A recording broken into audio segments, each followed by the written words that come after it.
Well, that's one way of introducing the game. Hello, ladies and gentlemen, back there. Welcome to a smaller series-esque thing. I don't know what I'm doing here. But welcome to One Piece Gigantic Battle.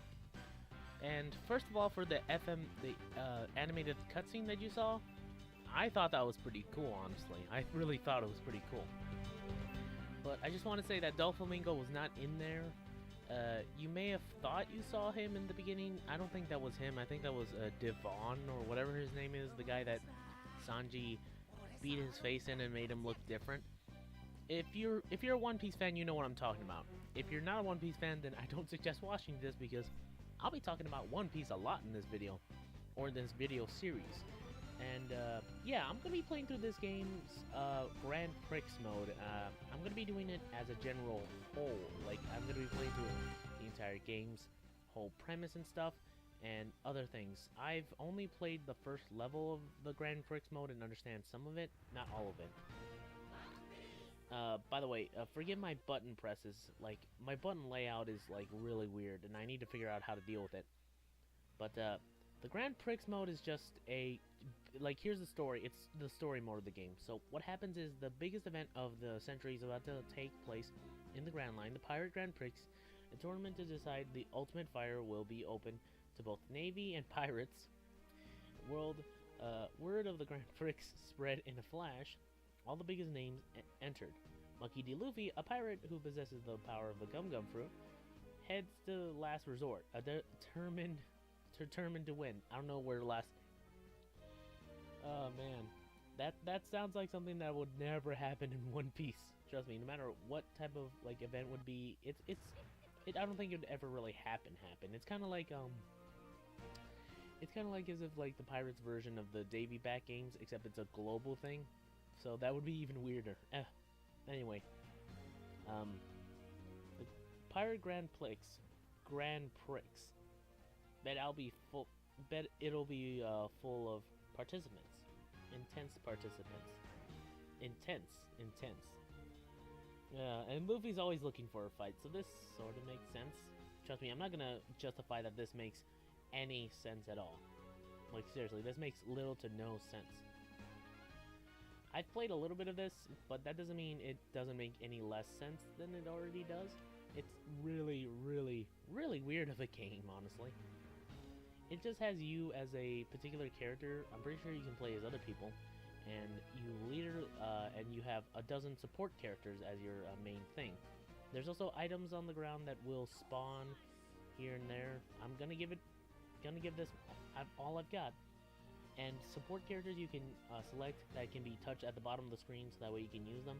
You've also got special attacks and items that drop that either boost attack, defense, or speed, or a gem that gives you all. But first, I've got to get a team together. Who should I ask? Well, what about your pirate crew that you actually have? Like, seriously, why not them?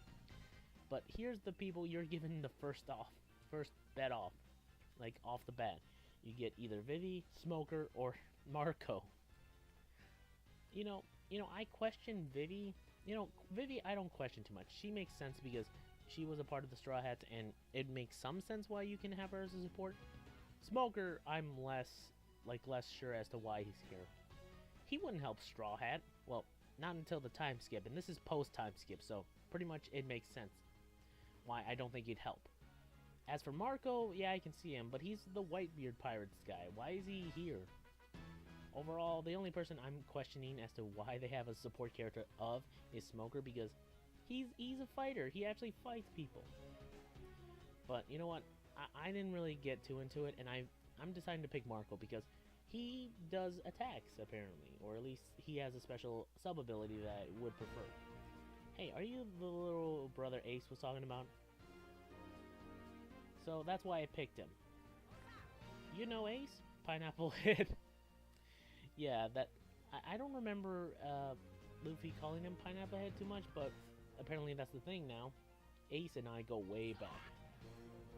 I'm gonna be helping you. Sounds great. Let's gather lots of friends off to Last Resort. You know, Luffy, you have an entire crew that have like sub abilities that you can have for support, and yet you don't take any of them.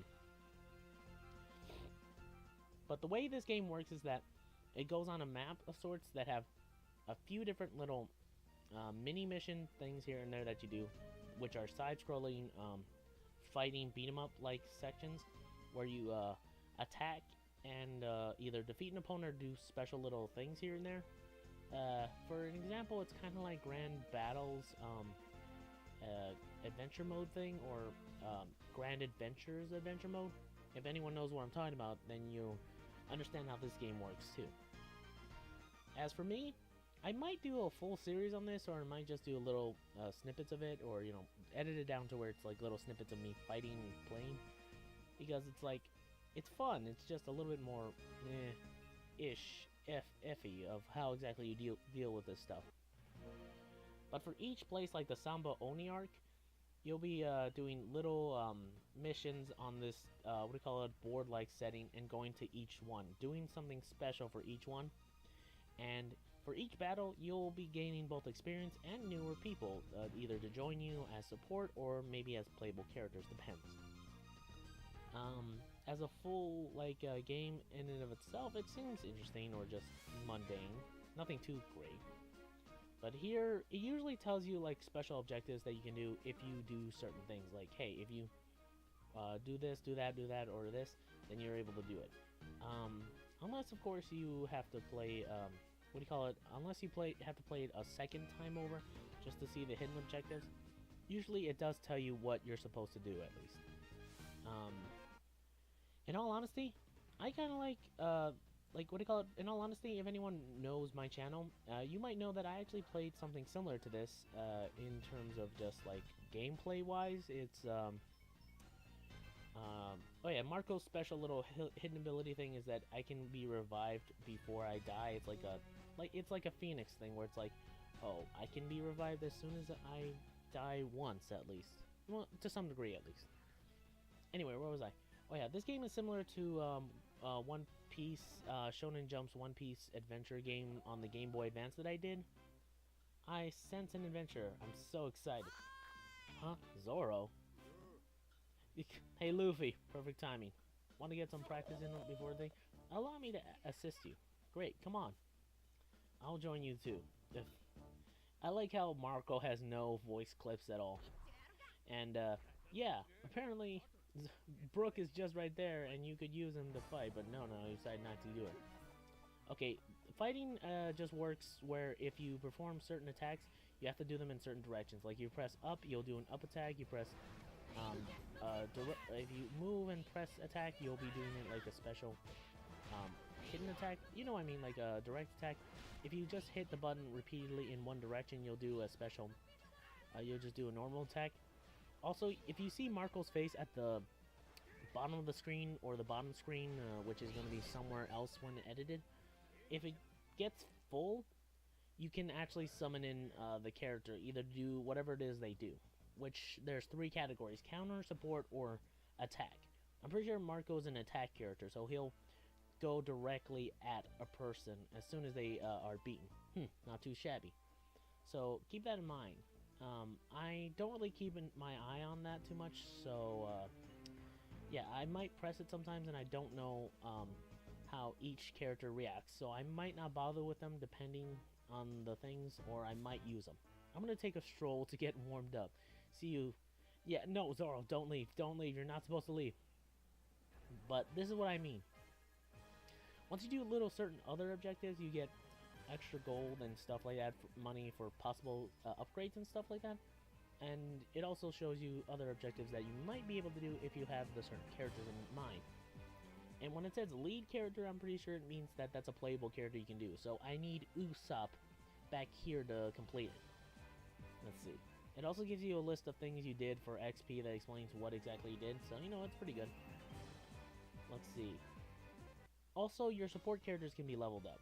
I'll make sure I'm not a burden to you. I'll work my fingers to the bone. And most of the time you'll unlock support characters at best, I think. I'm pretty sure. But your support characters themselves can actually be upgraded, so that's pretty interesting. At least I think it is. So, that's pretty interesting to see. as for most of like the fighting mechanics here, they're not really too difficult or too out there. You just attack with certain buttons, you jump. I'm pretty sure there's a special button because I've seen special here somewhere.